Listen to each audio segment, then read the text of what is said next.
অন্তরটাকে বড় বানা, মানুষের বুকে লাগানোর গুণটা অর্জন কর। লাথি মারার গুণ তো মদিনার গুণ না, গালি দেওয়ার গুণ তো মদিনার নবীর গুণ না, গালি না দেওয়া মদিনার গুণ। লাথি না দিয়া বুকে লাগাবি মদিনার আদর্শ। এই জমিনে জান্নাতের টিকিট পেয়েছেন 10 জন সাহাবা।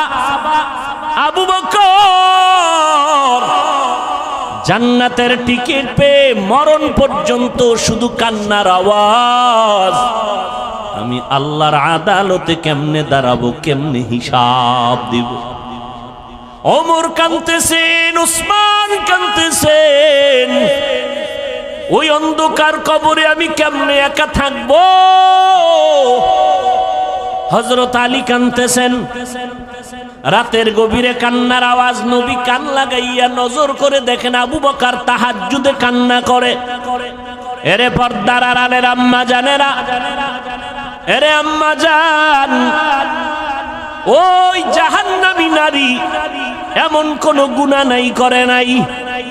রাস্তা দিয়া চলতেছেন, হঠাৎ করে নজর করে দেখে রাস্তার কিনারা একটা কুকুর পানির পিপাসায় জিহ্বা বের করে কাঁদতেছে। জাহান্নামী গুনাহগার নারীটার অন্তরে মায়া হলো, দৌড়াইয়া গেল পানি আনার জন্য, কিন্তু কোনো পাত্র নাই। ওই গুনাহগার নারীটার পায়ে ছিল চামড়ার মোজা। মোজাটা খুলে পানি নিচে, হাতের নাগালে পায় না, মাথায় ছিল ওড়না লাগানো। ওড়নার মাথা মোজার সাথে গিরা লাগাইয়া এরপরে পুপের থেকে পানি উঠাইয়া কুকুরকে পান করাইয়া দিল। সাথে সাথে গাইবি আওয়াজ, মদিনার নবী বলেন, ও সাহাবায়ে কেরাম শুনো, এত বড় গুনাহগার বান্দিটা শুধু কুকুরকে পানি পান করাইলো আমার আল্লাহর মোহব্বতের জন্য। পানিটা পান করানোর সাথে সাথে গাইবি আওয়াজ, ও জাহান্নামী গুনাহগার, তোর জীবনের সব গুনাহ মাফ করে দেওয়া হলো। আজ আমার সমাজে হাজারো মুসলমান নামাজ কায়েম করে, নামাজ পড়ে, অথচ গুনাহ ছাড়ে না। নামাজ পড়ে সুদ খায়, নামাজ পড়ে ঘুষ খায়, নামাজ পড়ে বেপরদায় চলে, আছে না নাই? অথচ আল্লাহর ওয়াদা, নিশ্চয়ই মানুষ গুনাহ থেকে বাঁচবে। কেমনে? কয় নামাজ তাকে গুনাহ থেকে বাঁচাবে। ইন্নাস সালাতা তানহা আনিল ফাহশাই ওয়াল মুনকার। কোনো সন্দেহ নাই, সমস্ত পাপের থেকে বাঁচাইয়া রাখার একমাত্র মাধ্যম হলো নামাজ। প্রশ্ন বড় জটিল। মুসলমান আর বেঈমানের ভেতরে ব্যবধান হলো নামাজ। মদিনার নবী বলেন, বাইনাল আবদি ওয়া বাইনাল কুফরি তারকুস সালাহ। মুমিন আর বেঈমানের মধ্যে ব্যবধান হলো নামাজ। বেঈমানেরা নামাজ পড়ে না, মুমিনেরা নামাজ ছাড়ে না। প্রশ্ন বড় জটিল। মুসলমান কেন নামাজ পড়ে না? নামাজিরা কেন গুনাহ ছাড়ে না? মুসলমান কেন নামাজ পড়ে না? নামাজি বান্দা কেন গুনাহ ছাড়ে না? নামাজ পড়বে, গুনাহ থেকে বাঁচবে, কিন্তু নামাজ পড়িয়া মিথ্যা কথা বলবে কেন?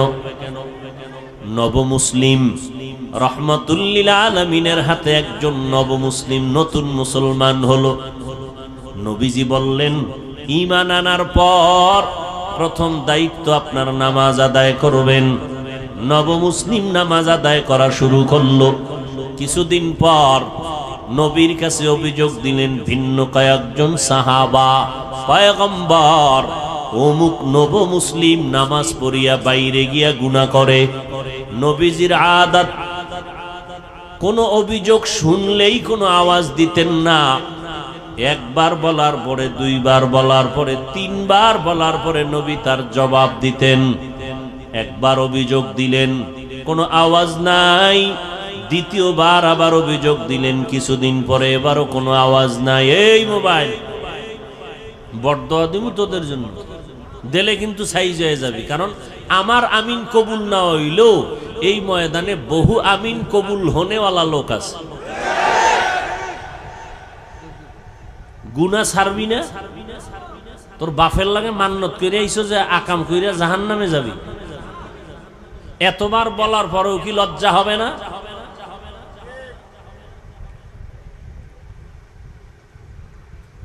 ভাইরা আমার, ছোট ছোট বাচ্চার হাতে মোবাইল, এর মা এর বাবা বলে দায়িত্বশীল মা বাপ সন্তানকে ধ্বংস করার জন্য আর কি দরকার? আল্লাহ সবাইকে হেদায়েত দান করুন। পয়গম্বরকে তৃতীয়বার যখন অভিযোগ দিলেন, নবমুসলিম নামাজ পড়ে বাইরে গিয়া গুনার কাজ করে, অভিযোগটা কতবার হলো বলেন? নবী এবার জবাব দিলেন, লম্বা চওড়া কথা না, নবীজি কথা বলতেন সংক্ষেপ, তার ব্যাখ্যা হতো অনেক বড়। নবী অল্প কথায় বলে দিলেন, সাহাবায়ে কেরাম কিছুই বলবেন না, তার নামাজ যেদিন ঠিক হয়ে যাবে সেদিন সে গুনাহমুক্ত হয়ে যাবে। মকুন সুসুতি নামাজে পাঞ্জে গানা ফাওয়াইলুল লিল মুসাল্লিনাল্লাযীনা মুমিনারা ইনামাজ ইমদাদ দা ইস্তাঈনু আয়াতে কুরআন বাখা আয়াতে কদ আফলাহারা ইয়াদকুন গৌর কুন্দর মানিয়াজ দিল সাদেকুন। ভাইরা আমার, নবী জবাব দিলেন অল্প কথায়, যেদিন নামাজ ঠিক হবে সেদিন গুনাহমুক্ত হয়ে যাবে। তাহলে নামাজ পড়িয়াও গুনাহ করে, কারণ কি বুঝলেন? কি বুঝলেন কারণ? নামাজ ঠিক হয় নাই। জমিনের মধ্যে সর্বশ্রেষ্ঠ জায়গা মসজিদ। قال النبي صلى الله عليه وآله وسلم أحب البلاد إلى الله مساجدها وأبغض البلاد إلى الله أسواقها। পয়গম্বর বলেন, জমিনের মধ্যে শ্রেষ্ঠ জায়গা হলো মসজিদ, আর সব থেকে খারাপ জায়গা হলো বাথরুম। কি ঠিক? বাথরুম কি? বাজার। নবী বাথরুম রে খারাপ না বলে বাজারকে খারাপ কেন বললেন? এর একমাত্র কারণ, মানুষ বাজারে গিয়া যেই পরিমাণ গুনাহ করে ফেলে ওই পরিমাণ গুনাহ বাথরুমে হয় না। উত্তম জায়গা আল্লাহর ঘর, যেখানে সেজদা দেয় মানুষ সেখানে কম যায়, বাজারে বেশি যায়। মনে হয় জানো, গোপনে ইশারায় বলতে থাকে, নবী কথাটা মনে হয় ঠিক বলেন নাই। নবী যদি আমগো মনের মতো বলতেন, খারাপ জায়গা হলো মসজিদ, ভালোটা হলো বাজার। মানুষ বাজারের মধ্যে সময় বেশি কাটায়, মারপিটার রং তামাশা সেখানে বেশি হয়। এবার বলবেন বাজারে তো নবীও যাইতেন, আমরা হুজুরেরাও তো বাজারে যাই, ব্যবসা করি। আবু বকর ব্যবসা করেছেন, আমাদের মাযহাবের ইমাম আবু হানিফা রাহমাতুল্লাহ আলাইহি ব্যবসা করেছেন, বাজারে যাইতেন সব নবীরা, সব আল্লাহওয়ালারা। এরপরও কেন বাজারকে খারাপ বললেন? বাজারে যাইতে নিষেধ নাই ও বান্দা, বাজারে গিয়া গুনাহ করা তোমার জন্য নিষেধ। জরুরত সারার জন্য বাজারে যাও, আবার ব্যাক করে ঘরে যাও, ওখানে বাজে কোনো কথা যেন না হয়, কারণ ব্যবসা করা হালাল। আহাল্লাল্লাহুল বাইআ ওয়া হাররামার রিবা, ব্যবসা আল্লাহ হালাল করেছেন, সুদ আল্লাহ হারাম করে দিয়েছেন। এরে নবীর আশিক, উত্তম জায়গা আল্লাহর ঘর, কিন্তু এই জায়গায় মানুষ ঢুকতে গিয়েও কোনো আল্লাহর ভয় অন্তরে রাখে না।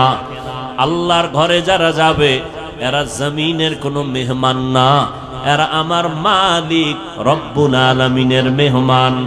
এমপি সাহেব ডাকলে মানুষ কত সুন্দর সজ্জিত হইয়া এমপি সাহেবের ডাকে সাড়া দেয়। ও মানুষ, আপন কোনো আত্মীয়র বাড়ি গেলে পুরান জামা বাদ দিয়া নতুন ড্রেস পরিয়া যায়। আমার আল্লাহর বাড়ি নামাজে যারা যাও, তোমরা গেঞ্জি পরে যাও কেন? ময়লা জামা নিয়ে যাও কেন? আল্লাহর মেহমান তো আল্লাহর ঘরে আল্লাহর সাজে সজ্জিত হয়ে যাওয়া দরকার। সেখানে গেঞ্জি পরে যায়, টুপি নাই, জুতা নাই, আবার গেঞ্জির ভিতরে কত বাঘ ভাল্লুক বানরের ছবি, আবার কত ইংরেজি লেখা আছে না নাই? এই হলো নামাজের হালাত। হ্যাঁ, সবার শেষে যায় আবার সবার আগে বের হয়। 5 বেলার নামাজ তো নাই, ওই জুমার দিন যায় তাও সুন্নতের খবর নাই। সালামের পরে 2 রাকাত ইমাম সালাম দিল, বের হয়ে চলে গেল। জুমার সময় এত মানুষ, এরা ফজরেও নাই আবার আসরেও নাই। এই নামাজ দিয়া মানুষ গুনাহ থেকে ফিরবে না। আল্লাহর নবী বলেন কিয়ামতের দিন এই নামাজই তাকে জাহান্নামে নিয়ে যাবে। আল্লাহ তাআলা বলেন আমি মানুষকে একটা কাজের জন্য বানাইছি, ইবাদত। ইবাদত হবে নবীর তরিকায়। সীমানা কত দূর? বলে তোমার জিন্দেগি যেখানে যেখানে যাবে সেখানে ইবাদত। ইবাদতটা নবীর তরিকায় হবে। শুধু জিকির করা ইবাদত না। ও বান্দা, তুমি খানা খাইবা ইবাদত, তুমি খানা খাইবা না তাও ইবাদত। খানা সামনে রেডি, পেটের ভেতরে ক্ষুধা, ইফতারির টাইম বাকি আধা ঘন্টা, ক্ষুধাও আছে, খানাও সামনে আছে হালাল। রোজাদার খাইবেনি কেন? এই সময় খানা খাওয়াটা তোমার জন্য আল্লাহর বিধানে নাই, না খাওয়াটা ইবাদত। খানা হালাল কিন্তু খাওয়া কিনা ইবাদত না। রোজার হালাতে তোমার সামনে খানা, পেটেও ক্ষুধা, তারপরও খাওয়া যাবে না, কারণ আল্লাহর বিধানে নাই, নবীর তরিকায় নাই। এই সময় খানা ক্ষুধা থাকলেও খাওয়া যাবে না, না খাওয়া ইবাদত। নামাজ পড়ো ইবাদত, নামাজ না পড়াটাও ইবাদত। রোজা রাখা যেমন ইবাদত, একটু আগেই কিন্তু জবাব দিয়েছি রোজা না রাখাটাও ইবাদত। ঈদের দিন রোজা রাখা ইবাদত নাকি রোজা না রাখা ইবাদত? সূর্য যখন ডুবে, সূর্য যখন উঠে, তখন নামাজ পড়া ইবাদত নাকি না পড়া ইবাদত? ভাইরা আমার, নামাজ পড়া যেমন ইবাদত, না পড়াটাও ইবাদত। সব হতে হবে আল্লাহর জন্য, মদিনাওয়ালা নবীর তরিকায়। কিন্তু বড় দুঃখ, আল্লাহকেও চিনি না, মদিনাওয়ালা নবীর আদর্শ তরিকাও চিনি না। এখন আমরা কেমনে ইবাদত করব, সিস্টেম কেমনে জানবো? মদিনার নবী এক ঠিকানা দিয়া গেছেন, ওই ঠিকানায় গেলে ইবাদত শিখবা, তরিকাও পাইবা। ওই ঠিকানার নাম হলো উলামায়ে আহলে হকের সোহবত। ইলমে রায়ে জাজু করদন বেহিসাব, খুলকে রাদাদন জওবে বাসওয়াব, হক না দারদ দোস্তে খলকা জারে রাহ, নিস্তে ই খসলত একে দিনদারে রাহ।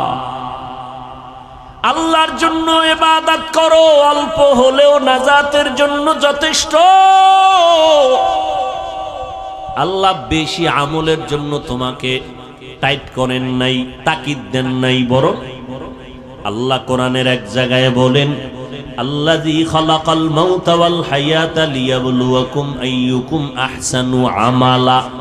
আমি তোমাকে জমিনের মধ্যে পাঠাইছি পরীক্ষা করে, যাচাই করে দেখব কারা উত্তম আমল করে। আকসারু আমালা বলেন নাই, আহসানু আমালা। বেশি আমল আল্লাহ চান না, আল্লাহ চান অল্প আমল, তবে আমলটা হতে হবে আল্লাহর জন্য। ইবাদত কার জন্য?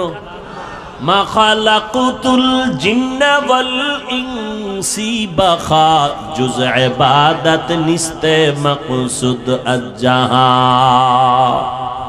আল্লাহর এক বান্দি, নারী না পুরুষ? আল্লাহ তাআলার এক বান্দি, এমন কোন গুনাহ নাই করে নাই, গুনাহের সাগর, জঘন্যতম গুনাহের মধ্যে লিপ্ত হয়ে নারীটার জিন্দেগিটাকে গুনাহের ফাউন্ডেশন বানায় ফেলল।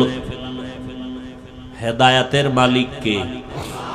আর জোরে বলেন, মান ইয়াহদিল্লাহু ফাহুয়াল মুহতাদ ওয়া মান ইউদ্লিল ফালান তাজিদা লাহু ওয়ালিয়াম মুরশিদা।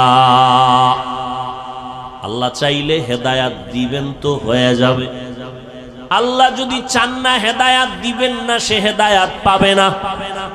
আল্লাহ যদি হেদায়াত না দেন, পৃথিবীর কারো ক্ষমতা নাই তাকে হেদায়াতের দরজা দিয়ে ঢুকাবেন। ভাইরা আমার, আমার নবী যার কোনো তুলনা নাই, যেই নবীর মতো নবী নাই। কেমন নবী আমার, যে নবীর চেহারা মোবারকে একটা নজর দিলে দীর্ঘদিনের ক্ষুধা নিবারণ হয়ে যায়। আরো আস্তে করে বলেন, কেমন নবী আমার। কপাল বড় খারাপ, আমরা সেই নবীরে চিনলাম না, বহু বিধর্মীরা চিনে চিনে আজ কালেমা পড়েছি। মুসলমানের ঘরে জন্ম নিয়ে নবীকে চিনলি না রে যুবক। যদি নবীকে চিনতে রে বাবা, ওই নবীর আদর্শ জবাই করতা না, বেঈমানের পা চাটা গোলাম হইতা না।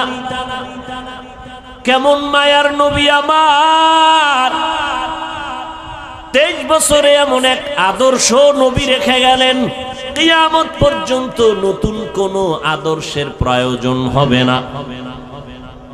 আমার নবীর আদর্শই পাওয়ারফুল এবং পারফেক্ট, কিয়ামত পর্যন্ত কোনো সংশোধনী লাগবে না।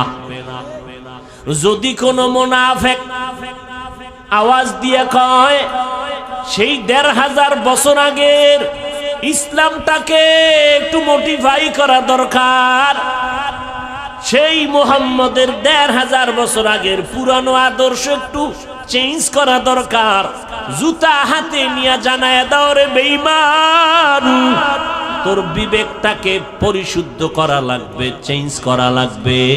মুহাম্মদের আদর্শ কিয়ামতের আগে চেঞ্জ করার প্রয়োজন হবে না। এই কোন ইহুদি, কোন খ্রিস্টান, কোন হিন্দু, কোন বৌদ্ধ, কোন বিধর্মী আজও পর্যন্ত বলার সাহস পায় নাই মুহাম্মদের আদর্শকে চেঞ্জ করো। কে পেয়েছে? ইসলামের ব্যানারওয়ালা একদল মুনাফিকরা বলে 1500 বছর আগের সেই ইসলামকে মডিফাই করা দরকার।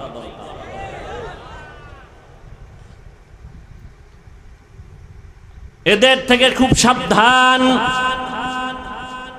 ওই নবীর আদর্শ এত পাওয়ারফুল এবং পারফেক্ট, 1500 বছর পর আজও সেই নবীর আদর্শের কারণে এত গরমের মধ্যেও হাজার হাজার মানুষ বসে আছেন।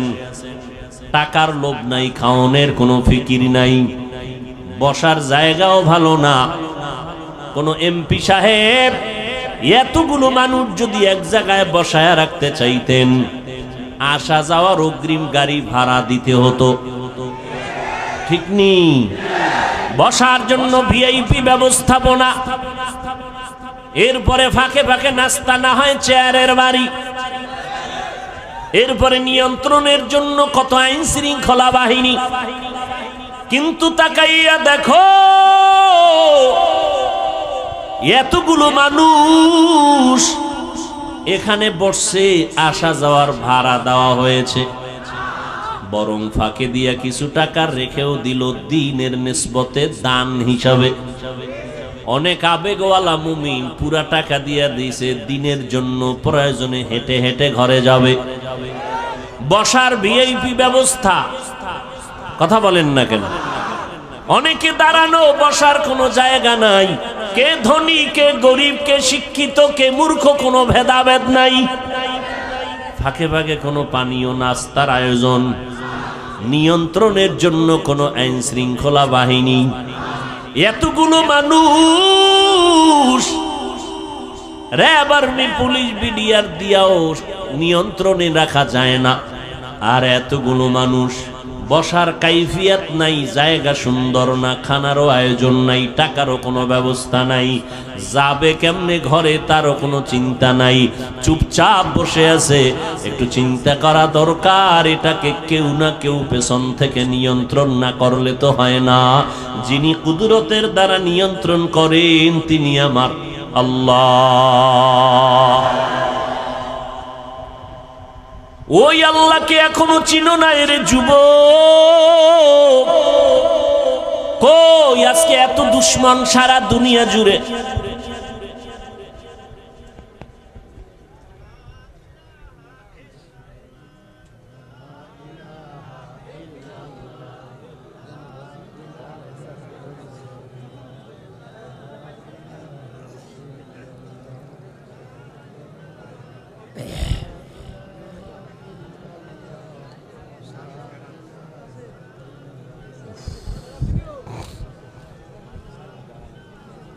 অন্ধকারে পালায় রওনা দিছেন, হাসেন আবার। আমার তো লজ্জা লাগে যে আপনার অন্তরে ভয় আসলো না, অন্ধকারে পালায় যাবেন, এটা কোন অভ্যাস?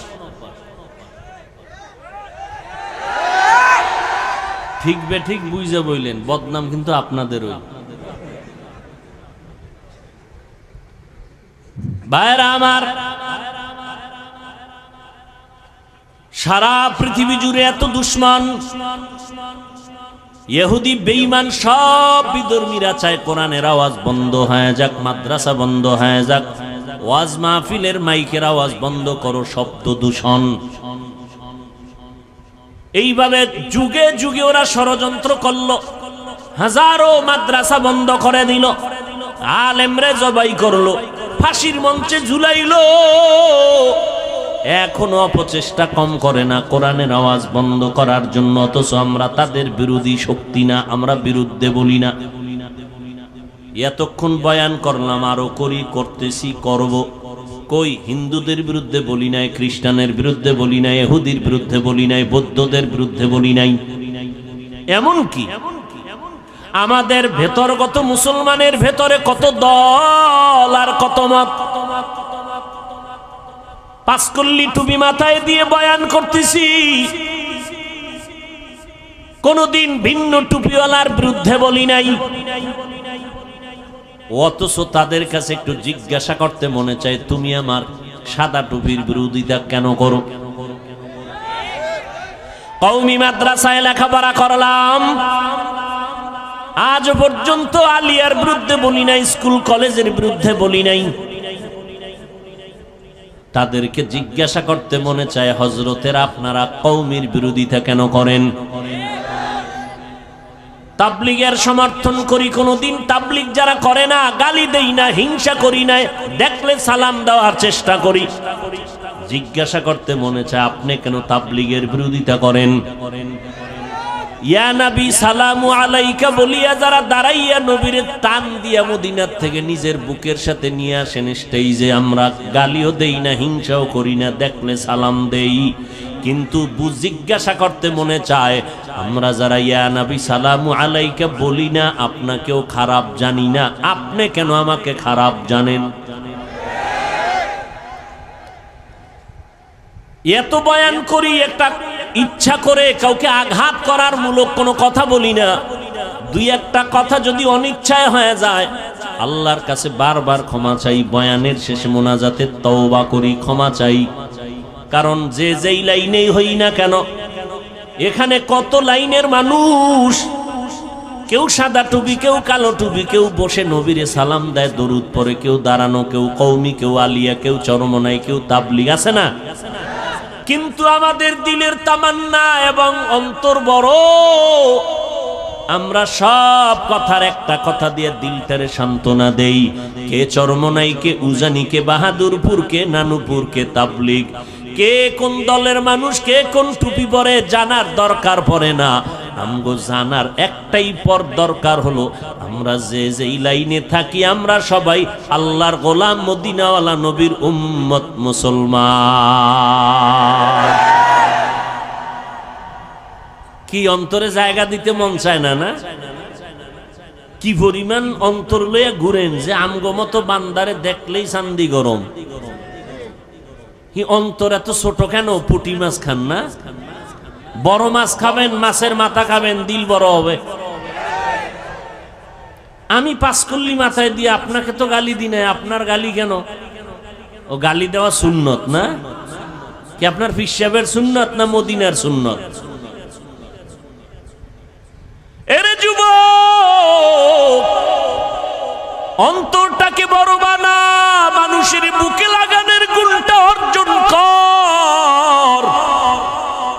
লাথি মারার গুণ তো মদিনার গুণ না, গালি দেওয়ার গুণ তো মদিনার নবীর গুণ না, গালি না দেওয়া মদিনার গুণ।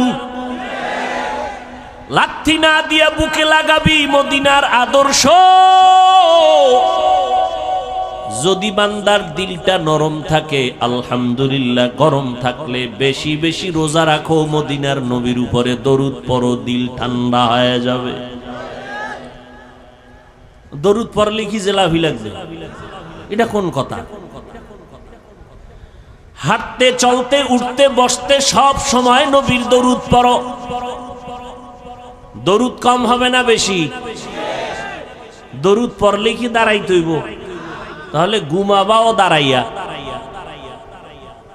কেউ যদি বিছানায় শুয়া শুয়া দরুদ পড়ে, সওয়াব হবে না গুনাহ? যত পারো দরুদ পড়ো। এরপরেও মা বাবা সন্তানের মাঝে ঘরের ভিতরে তর্ক হয়নি। এই যুবকেরা সোজা হ, দিল সোজা কর, তোর মাথা সোজা করতে কই নেই। ঘরের ভিতরে সন্তান মা বাবার ভিতরে, ঘরের ভিতরে বসে তর্ক হয়নি। তর্ক হইলে কি সন্তানেরা ফেসবুকে লেখে বাবার বিরুদ্ধে, মায়ের বিরুদ্ধে, মাইক লাগায়। তা চারদিকে দুশ্মন আর দুশ্মন, ক্যামেরা ফিট করা সাংবাদিক, গোপন হলুদ সাংবাদিক, দোষ পাইলে তিলেরে তাল বানাবে। আমরা বিতর্কত যদি টুকটাক দ্বন্দ্ব হয়, এটা ফেসবুকে লেখো কেন? ও, তোমার লজ্জা নাই, এই কারণে। তো লজ্জাপতি গাছ আছে আমগো কুয়াকাটা আছে, হ্যাঁ, এই গাছের শিকড় খাও দুইয়া দুইয়া। পয়গম্বর বলেন, লা ঈমান লিমান লা হায়া আলা। আল্লাহর কসম, আমার সোনার বাংলাদেশে নাস্তিক আছে হাতে গোনা কয়েকটা, বেশি মাদ্রাসা কম। পীর মুরিদি, মুসলমান, মসজিদ, আলেম ওলামা, ছাত্র। আমাদের সামনে কথা বলতে হলে তো অনুমতি নেওয়া দরকার ছিল, কথা ঠিক না? আমরা কেন দুর্বল? একমাত্র কারণ আমাদের ভেতরে একতাবদ্ধতা নাই। এটাই ইহুদির চূড়ান্ত slogan, divided and rule policy. একটা জাতিকে ধ্বংস করে দেওয়ার জন্য দলে দলে বিভক্ত করে দাও। আর না, আজকে আমরা যদি আল্লাহর গোলাম, রসুলের উম্মত, মদিনার নবীর আশেক মুসলমান হিসাবে এক ব্যানারে থাকতাম, এই সোনার বাংলায় টুপিওয়ালাদের সামনে কথা বলতে হলে অনুমতি নিতে হতো। কিন্তু টুপিওয়ালার বিরোধিতা হিন্দু করবে কখন? তুমিই তো করতেছো। ইমামের পিছনে নামাজ পড়া বাইরে গিয়া ইমামের বিরোধিতা করে, এরকম মুসলমান আশেক নাই? কিতনা বড় নিমক হারাম। আবার বাবায় মরলে কয়, হুজুর আইয়েন একটু দোয়া করেন, আছে না নাই? আল্লাহ হেদায়েত দান করেন। ও যুবক, তুমিও মুসলমান, আমিও মুসলমান, তোমার আল্লাহ আমার আল্লাহ আলাদা না, এক। তোমার নবী আমার নবী এক, তোমার কোরআন আমার কোরআন এক, তোমার কাবা আমার কাবা এক, তোমার ধর্ম আমার ধর্ম এক। তুমি আমি দুনিয়াতে আসছি এক, নাকি লঙ্গি ভরে আসছো? বিদায় বেলাও সিস্টেম হবে এক। কাফন হবে কয়টা? কথা কয় না। কালার হবে আলাদা। তাবলিগলাদের কাফনের কালার আলাদা। এই দেশে নামদারি সুন্নি যারা, তাদের কাফনের কালার হবে আলাদা, কালো। কাফনের সংখ্যা 3টে, কালারও সবার এক। কে তাবলিগ, কে চরমনাই, কে ওয়াহাবি, কে সুন্নি, কে কওমি, কে আলিয়া, কে আওয়ামী লীগ, কে বিএমপি, কে এমপি, কে মন্ত্রী, কে ধনী, কে গরিব, কে মাওলানা, কে মুফতি, কে বক্তা, কে শ্রোতা। কাফনের ভিতরে যেদিন ঢুকবি সেদিন দেখবি বাহাদুরি আর সে। কাফনের উপরে লেখা থাকবে পিসা হুজুরের লাশ, হ্যাঁ, শেষ বাহাদুরি, সব শেষ। কাফনে ঢুকছো, কার লাশটা ফকিন্নির, কারটা ধনির, কোন লেখা আছে? এবার কবরের সাইজও হবে এক। কবরের মধ্যে রেখে মাটি পাড়াইয়া দিবে, শুধু পীর সাহেবের সাথে একটা মাইক লাগানো থাকবে, টেলিফোনের যোগাযোগ করবে। কবরের ভিতরে একটা ব্লুটুথ সিস্টেমের মেশিন থাকবে যোগাযোগের জন্য, হ্যাঁ। সব কবরের সাইজও সমান। মাটি দিয়া যখন সবাই বিদায় হবে, 2জন ফেরেশতা সবার কবরে আসবে। পীর সাহেবের যেই প্রশ্ন করবে, মুরিদেরও সেই একই প্রশ্ন করবে। হিন্দু বৌদ্ধ খ্রিস্টান সবার বেলায় প্রশ্ন 3টা, সব একই প্রশ্ন, কমন প্রশ্ন। রবের পরিচয় দাও, ধর্মের পরিচয় দাও, রাহমাতুল লিল আলামিনের পরিচয় দাও। তুমি কয় টাকার মালিক, কত এলেম ওয়ালা, জানার দরকার। প্রশ্ন 3টা। পরীক্ষা চলতেছে না ছেলেরা এখন? ও যুবক, দুনিয়ার পরীক্ষার প্রশ্নপত্র ফাঁস হইয়া গেলে আগুন জ্বলে সবার অন্তরে। প্রশ্নপত্র ফাঁস হয়ে গেল, পরীক্ষার মান দুর্বল হয়ে গেছে। আমার মাওলার সিস্টেমটা কি তাকায় দেখ রে যুবক। আমার আল্লাহ কবরের 3টা প্রশ্ন ফাঁস করে দিলেন। 3 প্রশ্ন সবাই জানায় দিলেন, আল্লাহ জানায় দিলেন। ও হিন্দু, তোমারও 3 প্রশ্ন, মুসলমান তোমারও 3 প্রশ্ন, প্রশ্ন 3টাই সমান। জানাইয়া দেওয়ার পরেও যদি কবরে গিয়া জবাব দিতে না পারো, একটু চিন্তা কর ফিডার ওজনটা কত কঠিন। প্রশ্নপত্র ফাঁস করার পরেও যদি জবাব দিতে না পারো, জবাব কে দিতে পারবে? যে পারবে সে জান্নাত পাবে, যে পারবে না সে পাবে না। কে পারবে? আমি হুজুর। কোনো গ্যারান্টি নাই, কারণ এই জমিনে জান্নাতের টিকিট পেয়েছেন 10 জন সাহাবা। আবু বকর জান্নাতের টিকিট পেয়ে মরণ পর্যন্ত শুধু কান্নার আওয়াজ। আমি আল্লাহর আদালতে কেমনে দাঁড়াবো, কেমনে হিসাব দিব। ওমর কাঁদতেছেন, উসমান কাঁদতেছেন। ওই অন্ধকার কবরে আমি কেমনে একা থাকবো। হযরত আলী কাঁদতেছেন, অথচ তাদের নামে জান্নাতের টিকিট রেডি। কয়জন? জোরে কও যুবকেরা। রাতের গভীরে কান্নার আওয়াজ। নবী কান লাগাইয়া নজর করে দেখেন আবু বকর তাহাজ্জুদে কান্না করে। জান্নাতের টিকিট পেয়ে যদি কাঁদেন, তো আপনার আমার উপায় কি? ও বাহাদুরেরা, এরে পর্দার আড়ালের আম্মা জানেরা আসেনি?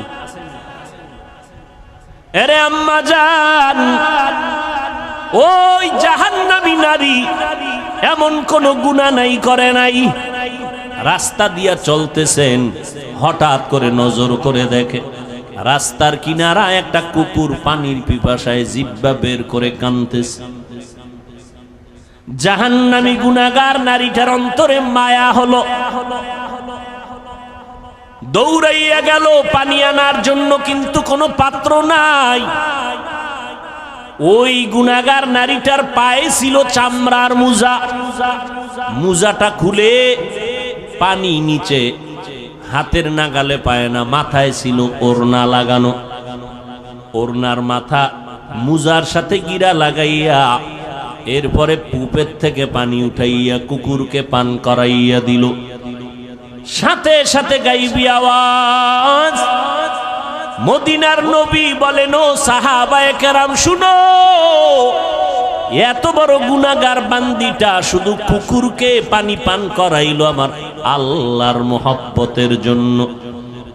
পানিটা পান করানোর সাথে সাথে গাইবি আওয়াজ, ও জাহান্নামী গুনাহগার, তোর জীবনের সব গুনাহ মাফ করে দেওয়া হলো। এই জন্য কোন ছোট নেক আমলকে ছোট মনে করে ছেড়ে দিবেন না, কারণ একটা ছোট আমল যদি আল্লাহ কবুল করে দেয় এটাই আপনার জন্য বড় পাওয়া। আবার ছোট গুনাহকে গুনাহ মনে করে করবেন না, কারণ